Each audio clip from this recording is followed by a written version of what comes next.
Welcome to the HR Empowerment Podcast, where we will uncover strategies and new insights from HR professionals who discuss up-to-date regulations, best practices, and the most pressing topics like diversity and equity, leadership, dealing with difficult situations, and much more that affect your bottom line and business. Thanks for joining us.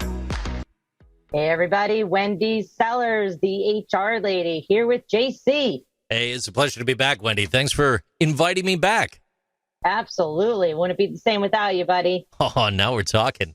Hey, you know what? That reminds me. I'm not gonna openly resign on you right now. I might do it quietly, though, just so you know. Which brings us to our topic today, which I'm sure many of you that are listening have heard about this crazy terminology that's out there in the world that is called quiet quitting. And for me, what I want to talk about is how I despise it. And I think it really sends the wrong message. To me, it sends a message that the employee is doing something wrong. What do you think, JC? Yeah, it's really become a buzzword really, really fast. I mean, quiet quitting, it's going around. Everyone's talking about it. We see it in the news. You go on the internets, that's equal opportunity, ladies and gentlemen. It was invented by Al Gore. George Bush renamed it. So it's all good here. Good jokes, right? But look, COVID-19, the pandemic, it disrupted everyone's lives. People got burnt out a little bit. And then now the term quiet quitting is rising to the top of the crop here just because people are doing their job. They're doing their job and they're not going above and beyond. They're putting constraints on the workplace to make sure that they're staying within the 9 to 5. I don't understand how this has become such a bad thing, but it seems to be all over the place. We've got the Washington Post, NPR, and every single blog under the sun talking about this right now, Wendy. It's, I don't know. It might, the utilization of the term might be a pandemic in and of itself, let me tell you. What do you think about this? Really, it is. I mean, that's why I wanted to talk about this today because it gets me so fired up when people, business owners, employers are accusing employees of quiet quitting.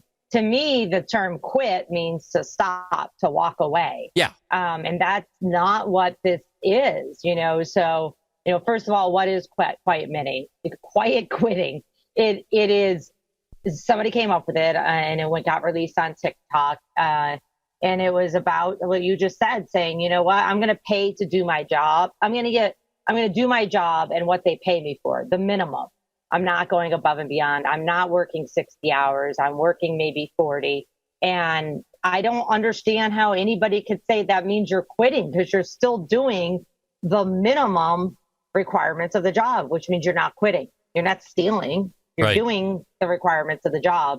You just said my mental health, my family, everything is more important. And I got to tell you, I own my own business and I feel like I've done some quiet quitting the past year because life in HR specifically has been rough and it has been a lot thrown at all of us, all industries, all professions. But before the pandemic, but definitely during the pandemic and ongoing, we've gotten a lot thrown at us and a lot of people are just fed up. They want to set boundaries on their personal life. Here's my gig here is if we're using terminology, not we, meaning you and me, but I mean, when you turn on the news, you read the newspapers, the terminology is being tossed around, quiet quitting. They're accusing employees of quiet quitting. TikTok is encouraging quiet quitting.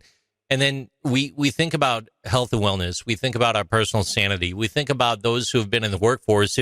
If you grew up knowing exactly who Rainbow Bright was or Big Wheel, there's a good chance that you lived through the .com destruction of a certain time frame.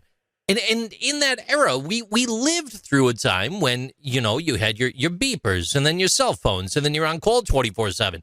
Now you got the thing that you're taking with you everywhere you go. And it's not even in moderation. It turned out to be over a span of time, people were being praised and they were always on the clock.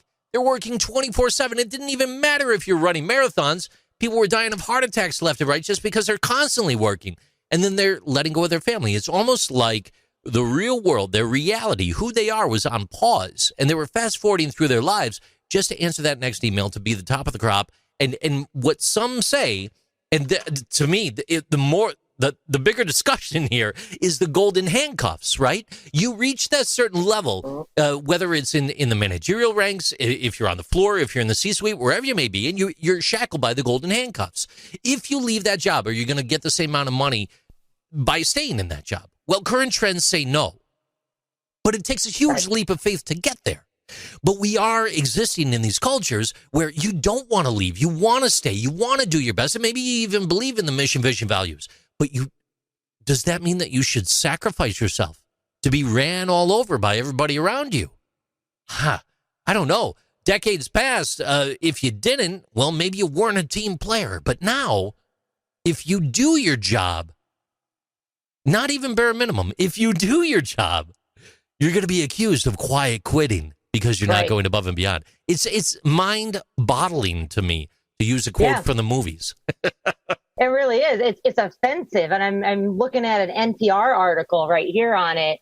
Quiet quitting, work on TikTok. That's the trend. And it literally says in here, the term quiet quitting is so offensive because it suggests that people that do their work have somehow quit their job, framing workers as villains, basically as thieves.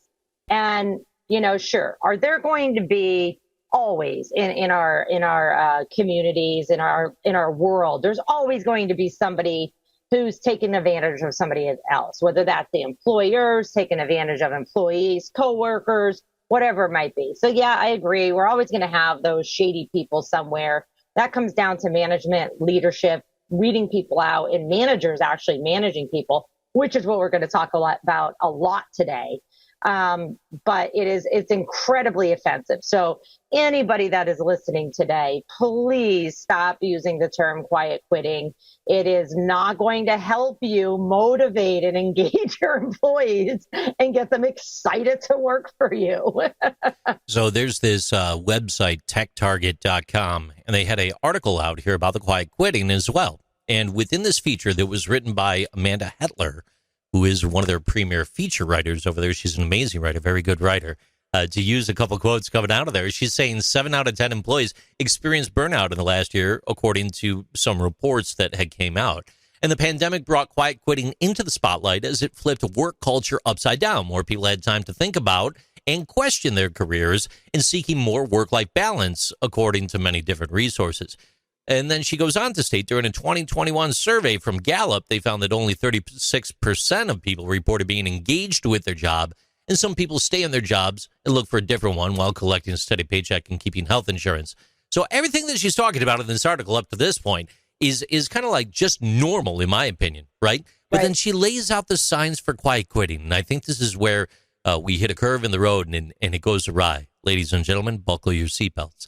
So, Wendy, she's saying here, with some of the signs of quiet quitting include not attending a meeting, arriving late or leaving early, reduction in your productivity, less contribution to team projects, not participating in planning or meetings, and a lack of passion or enthusiasm. Yeah, absolutely. Let's do this. Let's wrap up this section real quick because I want to talk about that. I want to talk about engagement. I want to talk about employees setting boundaries. I want to talk about companies helping employees set boundaries versus losing them altogether. And then I do want to talk a little bit about some of the employees who are taking advantage of companies. But no, that's not really what the focus is today. So we'll be right back. Thank you for joining the HR Empowerment Podcast, brought to you by Aurora Training Advantage. We hope you've gained new insight and strategies to navigate the HR profession. We look forward to you joining us again on the HR Empowerment Podcast.